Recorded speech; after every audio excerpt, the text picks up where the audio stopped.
म्हणून मी आता जात आहे शाळेत. आज ना स्वातंत्र्य दिन आहे, त्याच्यामुळे शाळेत जातो. आज 80वा स्वातंत्र्य दिन आहे आणि मुलांचे विविध NCC परेड, घोषणा, परत प्रभात फेरी काढली जातली. आणि आज रांगोळ्यांचं प्रदर्शन आहे, त्याच्यामुळे शाळेत जातो. व्हिडिओ नक्की बघा. धन्य पडेगा धन्य मूठ सात पीछे पडेगा पीछे मूठ एक दो एक सात जगह पे का दमदार एक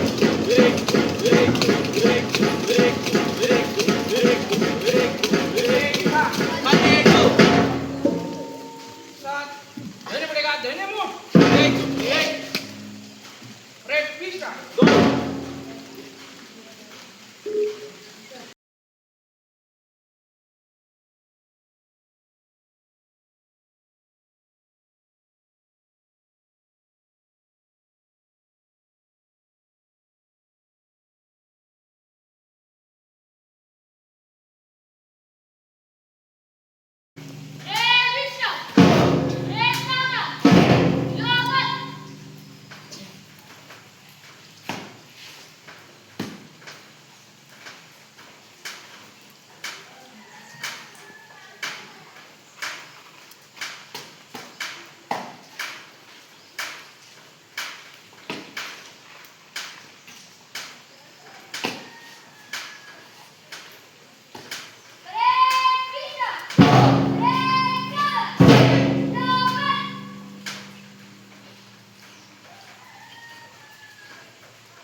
विशिष्ट यावेळेस भारत माता की भारत माता की भारत माता की जय किसान जय किसान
परीक्षेस परिपूर्ण अभ्यास करूनच सामोरे जाईल मी उत्तीर्ण होण्यासाठी परीक्षेस कोणत्याही गैरमार्गाचा अवलंब करणार नाही किंवा परीक्षेपूर्वी गैरमार्गाचा विचारही करणार नाही जर कोणी गैरमार्गाचा विचार करत असेल तर त्यास गैरमार्गापासून परावृत्त करेल परीक्षेला सामोरे जाताना मंडळ सूचनांचे व नियमांचे काटेकोरपणे पालन करेल मी सातत्याने अभ्यास करेल व प्रश्नपत्रिका सोडविण्याचा सराव करेल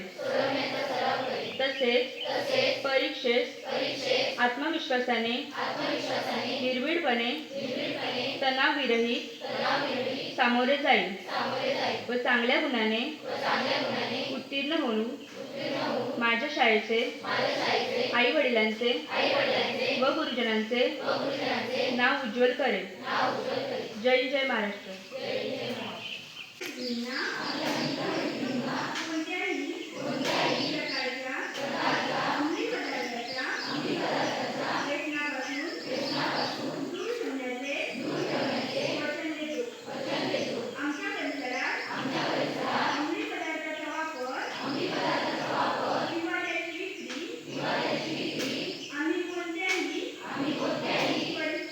प्रत्येकाने निश्चय केला तर आपला देश पुढच्या पुढे जाईल तुम्ही विद्यार्थी आहात विद्यार्थ्यांनी आपलं कर्तव्य काय आपलं कर्तव्य अभ्यास करणे आहे आणि थोरामोठ्यांच्या आज्ञांचं पालन करणे आता तुम्ही अंमली पदार्थाच्या संबंधात प्रतिज्ञा घेतला तर तंबाखू गुटखा गांजा बिडी सिगरेट मद्यपान हे असे अंमली पदार्थ आहेत तर त्याच्यापासून दूर राहिलं पाहिजे कारण ते एकदा जर त्याची व्यसन लागलं तर मनुष्य बर्बाद होतो अकाली आज कित्येक तरुण त्याच्या आहारी गेलेले आहेत कोणत्या ना कोणत्या संघटने असतील कोणत्या ना कोणत्या माध्यमातून असतील आणि त्यांचं जीवन वैयक्तिक नव्हे तर सर्व कुटुंबाचं आणि पर्यायाने राष्ट्राचं नुकसान होतं आणि म्हणून अशा व्यसनापासून दूर राहून आपलं जे कर्तव्य आहे ते आपण कर्तव्य प्रामाणिकपणे केलं पाहिजे त्यासाठी थोरामोठ्यांच्या ज्या सूचना असतात विशेषतः आई वडील प्रथम आणि गुरुजन आपल्याला जे जे सांगत असतात ते ऐकणं हे आपलं आद्य कर्तव्य आहे ते जे सांगत असतात तुम्हाला वाटतं ते आपल्याला काय सारख्या सूचना करतात परंतु त्यांना जे आलेले अनुभव असतात त्यांनी जे जीवन जगलेलं असतं जीवनात त्यांनी अनेक संकटं झेललेली असतात आणि त्या संकटातून त्याला जो अनुभव आला, अनुभव हा आपला फार मोठा गुरु असतो. म्हणून आपण आयुष्यभर अनुभवात जगायचं नसतं. आपण त्याच्यापासून काहीतरी शिकलं पाहिजे आणि शिकून आपलं जीवन कसं उज्ज्वल होईल, जीवन कसं समृद्ध होईल, आपल्यापासून दुसऱ्यांना त्रास कसा होणार नाही, या दृष्टीने आपण सतत प्रयत्न केला पाहिजे. संवेदनशीलता जी आहे, संवेदनशीलता हे जे मूल्य आहे, हे मूल्य आपण आपल्या अंगी मांडलं पाहिजे. सगळीच मूल्य पाहिजे, पण त्याच्यात हे महत्त्वाचं मूल्य आहे असं मी म्हणतो. तर अशा प्रकारे आपल्या आई वडील, आपले गुरुजन आपल्याला सूचना देतात, आपल्याला सांगत असतात, आपल्यावर संस्कार करत असतात. ते जसं चांगलं वागत असते, आपण जे जे प्रत्येक कुणाकडूनही आपल्याला घेण्यासारख्या अनेक गोष्टी असतात. आपल्या सभोवताली निसर्ग आहे, आपल्या सभोवताली वागणारी माणसं असतात, आपल्याला वाटेत रस्त्यात जाणारी माणसं असतात. आपले साजरा होत आहे. भारत स्वतंत्र होऊन 80 वर्ष झाली. त्या 80 वर्षात आपण खूप काही प्रगती केली. आज आपला भारत हा आत्मनिर्भर भारत म्हणून काम करत आहे आणि सगळ्या क्षेत्रात, मग ते तंत्रज्ञान असो, विज्ञान असो, व्यापार असो, शिक्षण असो, सगळ्या क्षेत्रात भारताने भरारी घेतली आहे आणि महासत्ता बनण्याच्या दिशेने आपली वाटचाल सुरू आहे. आणि ही जी वाटचाल सुरू आहे, या वाटचालीमध्ये भारत म्हणजे कोण आहे, तर भारत म्हणजे कोण दुसरं या प्रचाराचे विद्यमान मुख्याध्यापक, त्यांचे सर्व सहकारी शिक्षक बंधू, शिक्षकेतर वर्ग आणि विद्यार्थी मित्र मैत्रिणी, आज आपण 89वा स्वातंत्र्याचा वर्धापन दिन आणि 80वा स्वातंत्र्य दिन साजरा करत आहोत. आज आपल्या भारत देशात वेगवेगळे अगदी दिल्लीच्या लाल किल्ल्यापासून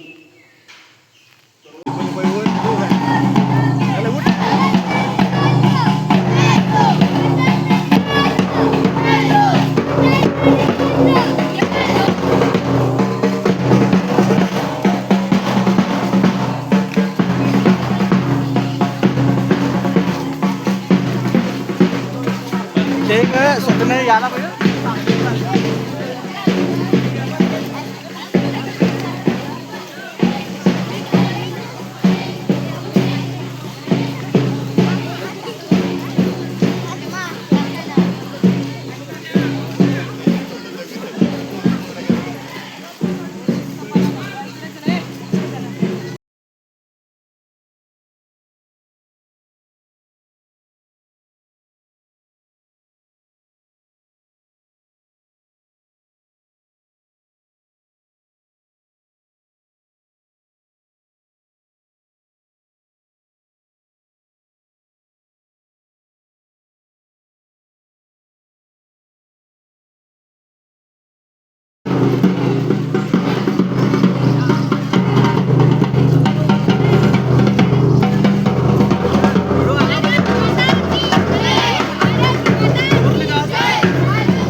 तर बघा, शाळेतल्या मुलांनी असे चांगल्या प्रकारचे रांगोळी काढलेले आहेत.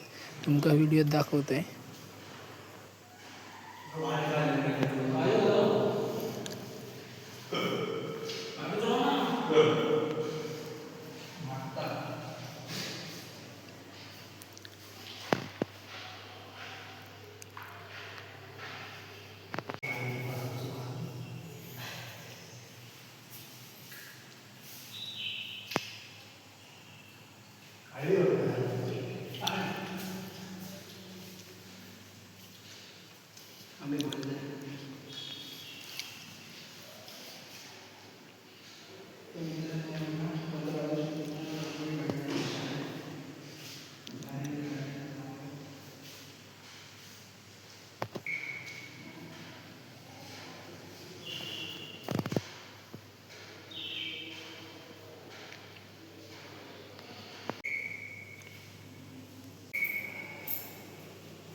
कसं वाटलं कमेंट करून नक्की सांगा आणि नवीन असेल तर सबस्क्राईब करा. बाय.